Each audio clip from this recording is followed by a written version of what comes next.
Hey everybody, how you doing? This is Seben Griffin, also known as Big Money Griff, and to my family and friends down there in Jacksonville, Florida, Reebok Trojans class of '85. They also know me as CB Dog. I just wanted to come on here, try not to make this too long, and sorry about the glare in my glasses. At this time of night, I take my glasses off, I can't see jack. All right, so I'm leaving my glasses on, and please forgive me about the glare. And I try to tilt my head up, down, or whatever to keep that from being too much of a distraction. But I want to come on real quick and talk to y'all about the Gabby Douglas stuff. And the reason why, because many of y'all know that my son Solomon does gymnastics, and a lot of people have been texting, calling us, and asking us what's going on with Gabby, why is she getting so much flack, where did all this come from, why would they do her like this because she's gold medal winner, first black, female to do it. And I just wanted to give y'all some background. And also, full disclosure, me and my wife do not know her family personally in any way, shape, or form. We've never met them, never for us talking or anything. The only thing that we have contact we've had with Gabby was when she was little, about 10 years ago, maybe a little bit longer, when she was at Excalibur Gymnastics, and her and Solomon used to be at the same gym, and they was competing at one of the little things where they showed the showcase type of things that they allow the parents to see what the kids have been learning and how well they've been progressing. And with that, I actually saw her compete, and I was like, wow, this girl is phenomenal. I mean, this is when she was, I guess, much younger. I can't even think of the age my wife would be able to know. But she was much younger, and I was like, okay, she's the only one that's out there taking this thing serious. I said, she's going to go pretty far with this.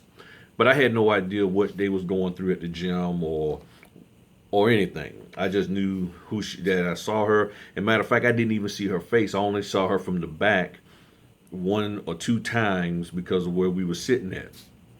So we don't know the family. We haven't reached out to them or anything like that. But this is just my take on everything from what I've seen and what I've learned about gymnastics over the last 11 years, to be honest, of my son doing it. Here's the bottom line. And sorry it took so long for this introduction, but I just had to get all that out there in the open. All of this criticism started with Gabby Douglas back at the AT&T Championship about 12 years ago, or 8 years, 10 years ago, with Tim Daggett. He's one of the announcers.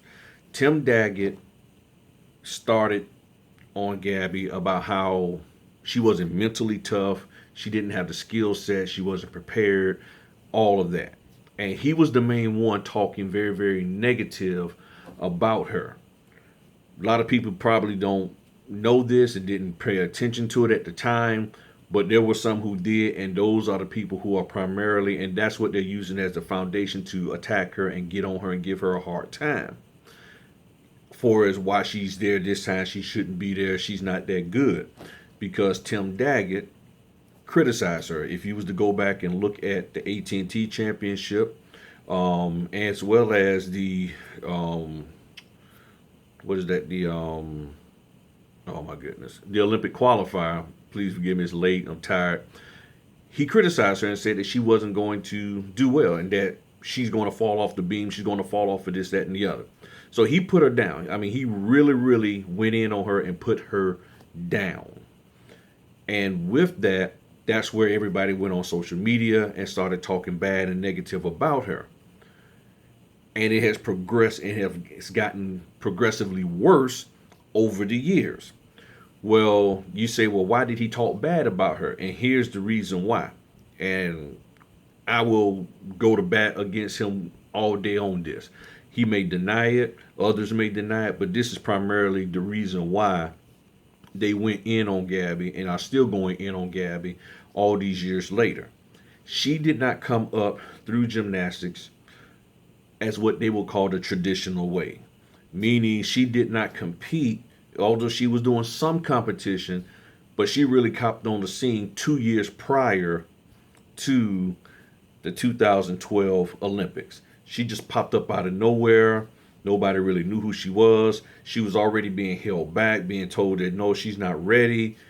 and she left the gym and went somewhere and got herself together, and bam, she popped on a scene and started winning and started really competing against the other young ladies.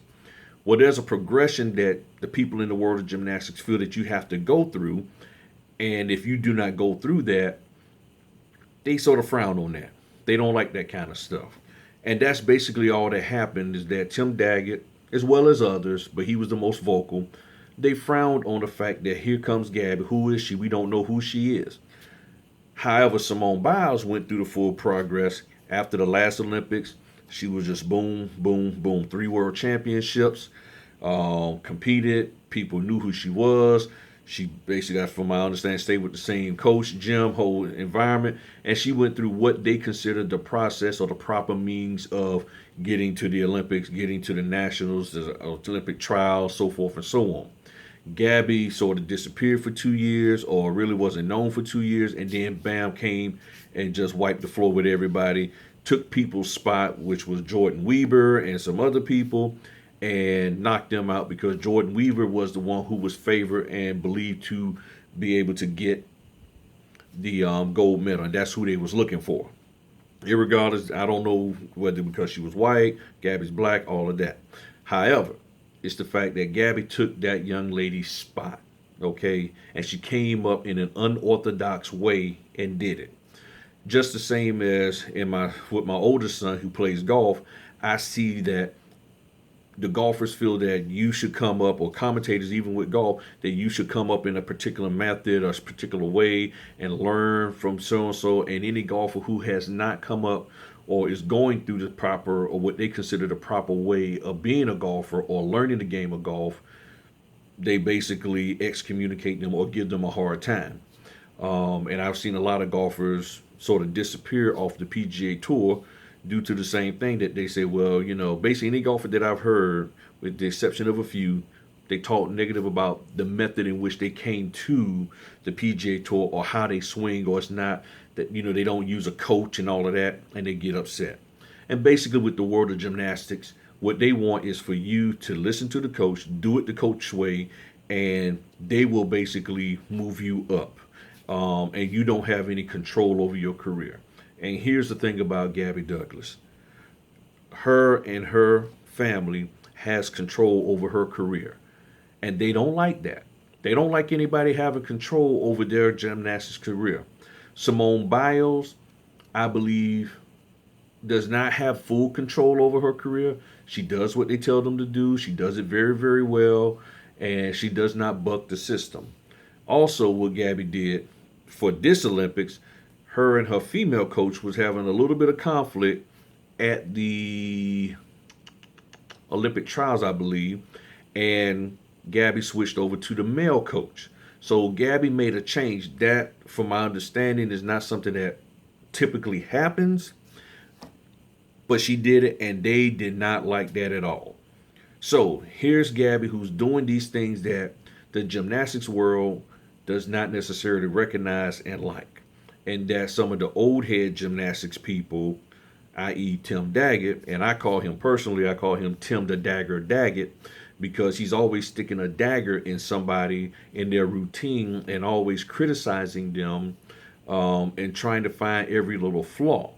And I really don't like that. I mean, I know that not everybody's perfect, but he puts people down in such a harsh way, and it's just mind-boggling to me as to why he does that, and I just don't think that is right. So that's why I call him Tim the Dagger Daggett, because he's always dagging, sticking somebody with his little dagger tongue of negativity, whatever you want to call it.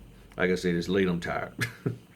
But the bottom line is this: those of you, especially in the African American community / black community, however you want to be recognized, identified, and notarized, do not give Gabby a hard time. This young lady did a phenomenal job. She did what she was out there to do. Marta Caroli picked her because she knew with her that team had a better chance of getting gold than with any other gymnast, okay? Bottom line. Lori Hernandez is great. Coaching is great, but they knew that in order to get that team gold, they needed Gabby out there, because they knew Gabby knew how to step up when the pressure was on. And she did. Okay. For her beam routine in the individual event, I could clearly see in her eyes, because I've seen it in my own son's eyes when he's dealt with racism and things of that nature. You just don't care no more. It's like, what's the use? What's the use of trying? Because even if I go out there and win, somebody's gonna pick it apart, and that's where it really bothers them, and that pressure comes on. Okay, so that's what happened with her on the uneven bars. She felt that pressure and it probably was just like, let me just get this thing over with. I wouldn't be surprised that once she's done and free to go, fly on back to the States and get the heck away from all them people. What's the use of going out trying to sightsee when everybody's going to be giving you a hard time? So I just wanted to come on and give y'all the lowdown. This is where it all started. And now Tim Daggett is talking real nice and kind about her, and he knows that he's the one who started it. Okay, just like the other guy who commentates with him was going in on Simone Biles' grandparents and saying, well, they're not really her parents, they're her grandparents. Okay, well, fine. Everybody knows that, but he just had to keep bringing up the fact that, well, they're not her parents. So these commentators are the source of a lot of negativity toward the athletes, especially black athletes. Okay, bottom line. Anybody want to disagree with me? That's fine. But you sit back and look at it, the commentators are the one. The commentators are the one who's feeding that stuff out there about Tiger, about Serena's, about Venus, about any black athlete, LeBron, you name it. They feed this negative stuff out there. Then you have these people who don't know any better. They just grab it and say, yeah, that's right. LeBron is a bum. LeBron is wrong. He's this, that, and the other. He don't know how to. Man got 3 championships. He knows something. Okay, Venus and Serena, the greatest women's tennis players ever, in my opinion. They doing something right. But they talk negative about them, and you don't hear them putting that same negative talk out there about the white athletes. Unless those white athletes does something really, really, really, really bad. And even when they do, i.e. Michael Phelps and all these other people, they talk about, oh, they redeemed themselves and they're coming back and blah, blah, blah.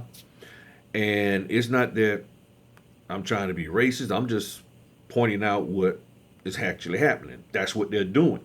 They're sitting there talking all this smack. So therefore, that's what you see happening. So I just wanted to point those few little things out and just give y'all the heads up as to what's going on and why it's going on. That's it. Take it, leave it, don't know. But that's what the deal is right now. All right, so thanks for listening. Appreciate it. Y'all have a good night. I'm going to sleep because I'm tired.